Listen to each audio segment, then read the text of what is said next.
Ang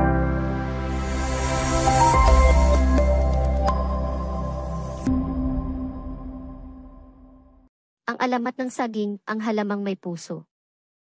Sa isang malayong pulo na tinatawag na Isla Verde, nakatira ang mga diwata ng kalikasan. Ang pulo ay kilalang kilala sa kanyang kagandahan at kasaganaan ng prutas at halaman.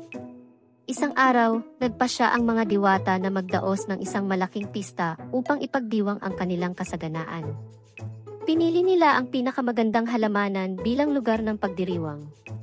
Sa gitna ng paghahanda, isang batang diwata na nagngangalang Tala ang nakakita ng kakaibang binhi sa kanilang hardin. Ito ay kumikislap na parang ginto.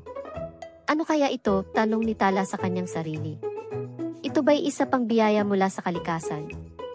Dala ng kanyang pagkamausisa, nagtungo si Tala sa kanyang lola Sinag, ang pinakamatandang diwata sa isla.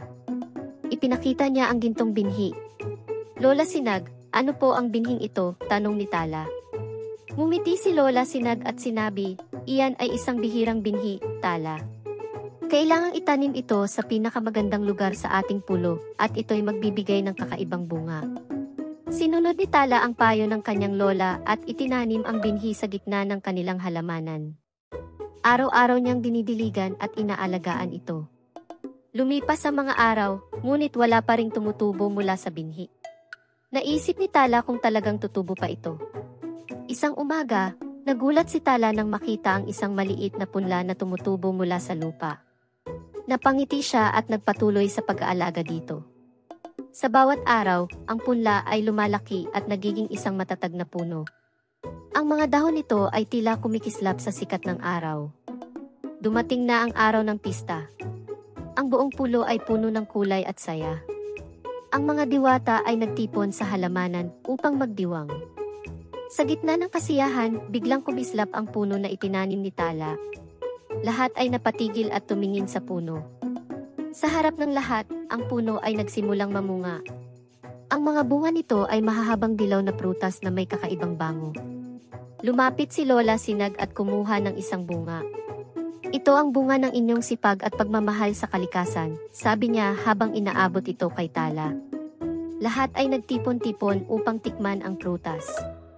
Nang matikman nila ito, sila ay napangiti dahil sa tamis at lambot ng prutas. Tatawagin natin itong saging, sabi ni Lola Sinag. Ito'y simbolo ng ating kasaganaan at pagkakaisa. Mula noon, ang mga diwata ay nagtanim ng marami pang saging sa buong pulo. Ito ay naging paboritong prutas ng lahat. Si Tala ay naging kilala sa buong pulo dahil sa kanyang pagtuklas ng saging at ang pagmamahal niya sa kalikasan. Si Tala ay nanatiling masipag at patuloy na nag-aalaga sa mga halamanan ng Isla Verde.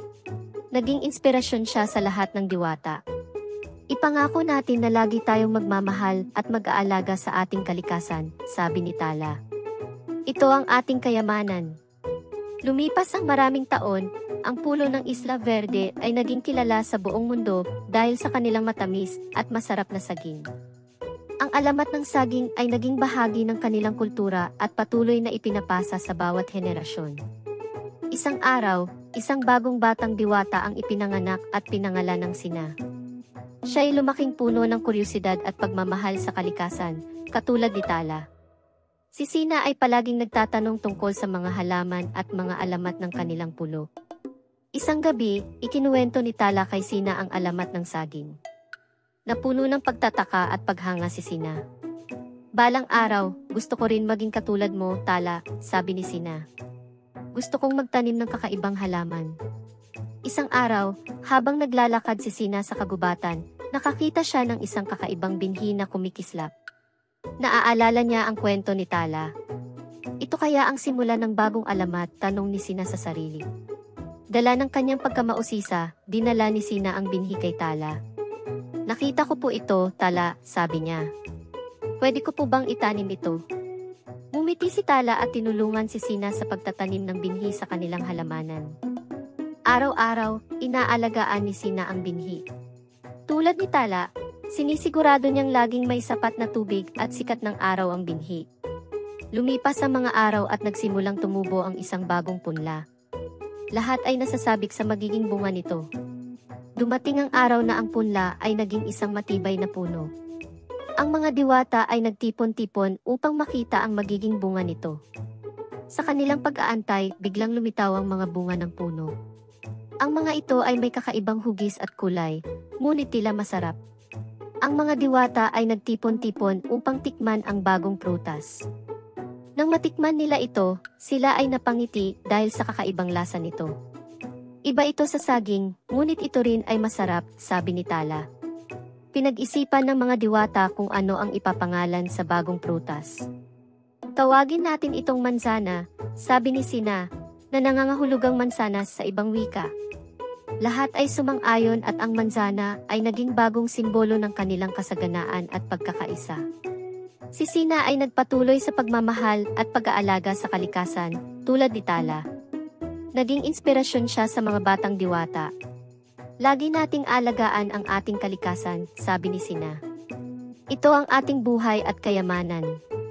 Sa paglipas ng panahon, ang Isla Verde ay lalong sumigla at naging tanyag sa buong mundo dahil sa kanilang mga kakaibang prutas. Ang mga diwata ay patuloy na nagmamahal at nag-aalaga sa kanilang kalikasan, na nagsisilbing inspirasyon sa lahat. Ang alamat ng saging at manzana ay naging bahagi ng kanilang kultura at patuloy na ipinapasa sa bawat henerasyon. Lahat ng diwata ay nagkakaisa sa pag-aalaga at pagmamahal sa kalikasan na kanilang pinakamahalagang kayamanan. Sa paglipas ng panahon, patuloy na ipinanganak ang mga bagong diwata na may pagmamahal sa kalikasan. Ang mga alamat ng kanilang pulo ay nagsilbing gabay at inspirasyon sa kanilang paglaki. Isang araw, isang bagong diwata ang ipinanganak at pinangalan ng Lira. Siya ay lumaking puno ng kuryosidad at pagmamahal sa kalikasan, tulad ni Tala at Sina. Si Lira ay palaging nagtatanong tungkol sa mga halaman at mga alamat ng kanilang pulo. Isang gabi, ikinuwento ni Sina kay Lira ang alamat ng saging at manzana. Napuno ng pagtataka at paghanga si Lira. Balang araw, gusto ko rin maging katulad nyo, sabi ni Lira. Gusto kong magtanim ng kakaibang halaman. Isang araw, habang naglalakad si Lira sa kagubatan, nakakita siya ng isang kakaibang binhi na kumikislap. Naaalala niya ang kwento ni Tala at Sina. Ito kaya ang simula ng bagong alamat, tanong ni Lira sa sarili. Dala ng kanyang pagkamausisa, dinala ni Lira ang binhi kay Sina. Nakita ko po ito, Sina, sabi niya. Pwede ko po bang itanim ito? Ngumiti si Sina at tinulungan si Lira sa pagtatanim ng binhi sa kanilang halamanan. Araw-araw, inaalagaan ni Lira ang binhi. Tulad ni Tala at Sina, sinisigurado niyang laging may sapat na tubig at sikat ng araw ang binhi. Lumipas ang mga araw at nagsimulang tumubo ang isang bagong punla. Lahat ay nasasabik sa magiging bunga nito. Dumating ang araw na ang punla ay naging isang matibay na puno.